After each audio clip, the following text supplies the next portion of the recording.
Hello, and welcome once again to Escaping Dystopia. My name is Wa. I'll be your host for today. Today is April 28th, 2026. Today's episode 134, is. What are we going to call this one? Donald Interrupted. There we go. So, as we do with most of our videos now, we're starting with a little bit about Spaceship Earth. It's our theory here, our moral theory that folks should think about things, whether or not they're good and bad, with the concept of we live on a spaceship called Earth. Recently, the crew for the Artemis mission did a quick trip around the moon, being some of the people who are the furthest away from this planet ever. They've got a nice shot. Check it out. And here you see the Earth setting behind the moon. This concept, this reality that we live in, should be the basis for most of our moral decisions. When you don't do that, you end up with a lot of the stuff that we're going to talk about here in a little bit. It's been an interesting couple weeks since our last show. Our spaceship Earth currently is, in fact, piloted by a madman. He has really lost it in the last little bit, and then there were some events over the last weekend that will ramp that up to another new level. So, biggest news, and this is one of the things that is oddly kind of weirdly fading from the US public's perception outside of gas prices and airline prices, if you followed that, is the Iran war update. So, the Iran war is not, it's dumb now. We're both sides are attempting to blockade the Strait of Hormuz. There are ships sneaking through with certain permissions. There was the other day, like this Russian super yacht went through, no problem, because they got permission. The Chinese have basically said, if you shoot at our ships, you're going to have a real problem. So there's some traffic going through there, but everything else is slowing down. With many of the other decisions and mistakes that the Trump administration is making, these won't hit immediately, but are starting to really, really pile up. One of the things that happened over the last little bit was the supposed rescue mission for the pilots who got shot down after they didn't have any air defenses, but obviously they do. Donald is lying about everything about this, and the press has really failed to hold any kind of accountability. There was a court ruling a little while back that the Trump administration kicking out all of the legitimate press from the Pentagon was illegal, but it's still appealed and they're still not there, and they still haven't been there for 6 months. So we don't get a lot of good video reporting on this. So that rescue supposed thing, we lost two big gunships, and a bunch of other stuff because they sent in a whole bunch of equipment because they wanted to go and steal the uranium. That was what the mission was. This is something they had speculated on before. They tried to do it. It was a complete failure. They blew up all the ships. There is some hilarious Lego videos that Iran is putting out. AI generated, telling stories, bunch of rap stuff. They are really pretty funny and interesting. It's been an interesting thing that in the US media there's a blackout on them, but online stuff they are fairly popular, especially amongst people who've basically given up on a lot of the mainstream media narratives, which at this point, I hate to have to say this, but we'll talk about this a little bit later with the White House Correspondents' Dinner, but US media is extremely broken and now very insular, very billionaire controlled, and very limited in the perspectives that they can even tell you, especially now. And now they live under this world of absolute fear from the FCC administrator who goes after everybody who Donald doesn't like with a passion. So the level of fascism continues to just kind of grind on the country. The war going on makes it harder to ignore, right? Because we've been doing this. We continue also to murder fishermen in the Pacific, which is another thing that we'll get to here in a minute when we talk a little bit about violence and political violence. But one of the things that's happening now with the Iran war is that Iran is clearing oil sales in currencies other than the dollar. So for people not familiar with the whole banking system, the global banking system. One of the ways that you have power is by being able to exclude people from that system and things like that. That's where all the kind of international sanctions, all this comes to actually functionally working because of control of the banking system and how international funds are transferred around. With the Iran war and the loss of the Strait of Hormuz to direct Iranian control, they're now setting up a new system to allow payment to happen to their government completely outside of US dollars. The end result of this is really the thing that has kind of run the global economy for the last, I don't know, 100 years or so, right? Since World War II, has been the petrodollar and this notion of U.S. support with this is how this energy, this fundamental energy supply is paid for and changed. As we move into the 21st century, the U.S. is now falling very much behind on a lot of solar and other things that a lot of other countries that have gone whole hog into. This changes the entire notion of how you power a nation and where the money comes from to pay for that.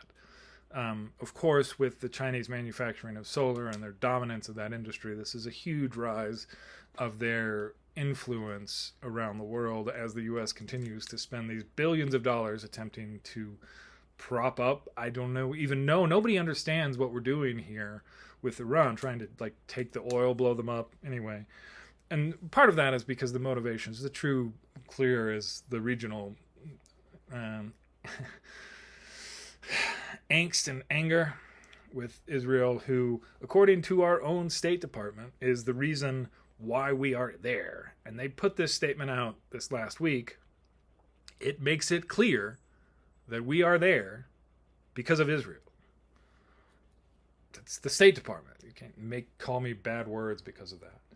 So the loss of the petrodollar against the U.S. is not going to be good, right, over long term. Again, many of the things that Donald is doing are going to have long-term consequences, negative consequences, in this case, extremely negative for the well-being of the U.S. economy years down the road.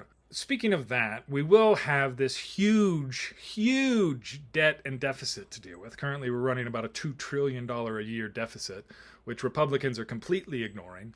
The second they lose power, they will scream for a balanced budget based on cutting the same programs that they've already cut to pay for the tax cuts for the wealthy. So there's not going to be, at the end of this, much more to cut, because interest payments on all the deficits we had in the past will continue to outweigh any new spending. This is kind of the death spiral of any country, and why compound interest is one of the most powerful forces in modern society and can easily crush the United States. We'll talk about that in the future as this continues to happen, but you need to realize this is a problem created by revenue losses from tax cuts specifically designed to buy support from these corporate entities, which has worked wonderfully if you look at how our media treats Donald's dementia. So speaking of Donald's dementia, we're going to get into this a little bit now. He went on this rant. He does this all the time. He's up all night. He's falling asleep in meetings in the afternoon, but at night he's up on Twitter, or somebody is posting things all night long. He goes after the Pope. And the Pope is currently an American. And so it's just these ridiculous, like demented, like really just so self-aggrandizing. As folks have said, he, appears to be a malignant narcissist, right? So it's always about him, but he can never be comfortable enough. So it's this constant need for overwhelming, just all those medals and everything. He's got severe psychological issues, and now with the dementia, they're just all being so magnified. So he goes after the Pope, posts this picture of himself basically acting like Jesus, then claims he's not that he thought it was a doctor. Just, again, this stuff that it's all really dumb lies.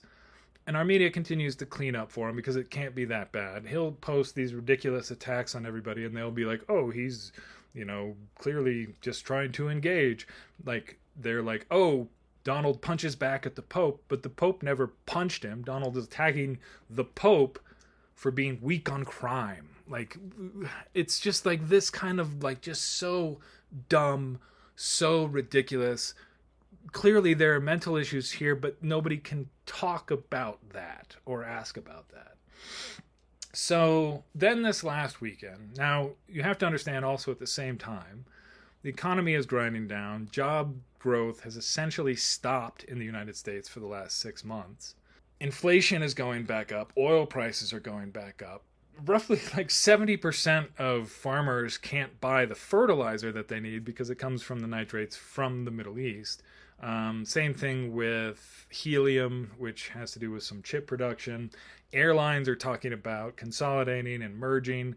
Donald is talking about buying Spirit Airlines, the worst airline in the country, which is going quickly bankrupt. So all of this stuff is collapsing. There's a war that we're literally fighting for another country. And so at the White House Correspondents' Dinner, so this is, if you're not familiar with it, just a long history. Normally what would happen, it's a way for the press and president to have some fun, a little bit more jovial time. They hire a comedian to roast the president and the press and everybody, and they all ha ha ha and do that. Donald has never gone because Donald cannot take a roast. He can't, again, the malignant narcissism. So they didn't even have a comedian. He got rid of that. He finally agreed to go. They had some mentalist or some guy doing party tricks. Apparently some guy shows up. He wrote about it, told everybody about it. They'd been warned about it. This is where it gets a little wonky because, again, our press doesn't do a very good job reporting on these things. But he wrote a manifesto, tried to storm the hotel with, I guess he was there the night before, came in, had a shotgun, a handgun, and a bunch of knives, according to the president. There were some shots fired. It's not clear if he fired them or if that was the Secret Service firing. Nobody was injured. Apparently there was some body armor or misses or whatever. So anyway, this happens at the dinner. This guy tries to rush through. He doesn't even get to the same floor where everybody else is. But this is the press. And so you see these constant, it's all of them immediately have all these press conferences and they go to their social medias and all this. And they're all laughing about it and all this. And now it's now turned into this, we must build the ballroom thing, right? Like somehow this is transferred into now the public must pay $400 million for this ballroom. Quick background there. Donald has demolished a third of the White House, and he wants to build this massive, ridiculous ballroom that costs $400 million. Originally, he had said that it was going to be paid for with private donations and cost $200 million. And then he destroyed the White House, and then he's like, well, it's actually going to be $300 million. It's all private, though. Everybody's paying for it. And it got up to $400 million private. Now, they've decided the $400 million price tag is actually going to be paid by the public, which is very curious because we never know who gave the first money or if they even did or how much. And now, all of a sudden, the public is going to be on the hook for this $400 million ballroom because of this unrelated thing that happened at this White House Correspondents' Dinner, which apparently had really poor security, and now they have to... Again, this is all a bunch of horseshit. Donald has been so focused on this ballroom. It's one of the main things he thinks about while this war is going on, while this other stuff's going on, while our science has been completely defunded. Check out this graph for grants being passed out. There are a number of graphs like this, and there are a number of things that are going to compound badly over time because we're not making the investments we need to. So, with that shooting now, the White House is trying to get Jimmy Kimmel fired because he had a joke last week where he did a fake roast, making fun of the fact that Donald can't deal with being roasted, and made a joke about his wife just patiently waiting for Donald to die like the rest of us. Now they're saying he has to be fired in the interests of free speech, which is something that has happened a lot with the free speech warriors, especially of the Charlie Kirk vein, who now want everyone fired who says something they don't like. That, of course, is the same kind of ridiculous bullshit that you need to have the ability, the confidence in yourself, in your own reality, to be like, you guys are full of shit. Stop. And this is something that our national media, they can't do. Right? You don't get to keep that job. So there you go. Airlines going down, ballroom going public. We went pretty quick this time. Just wanted to get this up. We're going to go to a slightly different format in the future, focusing on some more specific topics. One of the things I want to talk about a little bit more is this whole Netflix, Paramount, like Warner Brothers thing. Data has come out now that almost half or like 40% of the funding is coming from Saudi Arabia and other places, buying essentially the copyright rights for American culture. Copyright is a big thing for this, and this is what has driven all of the media consolidation, the billionaires buying this. All of this stuff comes together with this one particular right that we created in government. And so I'm going to do a whole nother show talking about that kind of stuff and why that's at the core of so many things, and kind of how that's changing, and how some of the tools nowadays, especially with the AI stuff, allow these possibilities for generating these things outside of this controlled, corporate owned, like kind of very dystopian world where the king of Saudi Arabia gets to tell you what characters and what images you can look at, and they're going to be suing everybody who does stuff they don't like, and shutting down a lot of free speech. Because while in this country we've always had that, the people who are now going to buy and own most of our media archive do not. And so we'll see what happens with that whole thing in the next little bit. So with that, I bid you adieu. Hope you stay well. Should be a little bit more concise for the whole show this time. And yeah, have a good time. Like your Jesus riding a dinosaur, baby. Take care.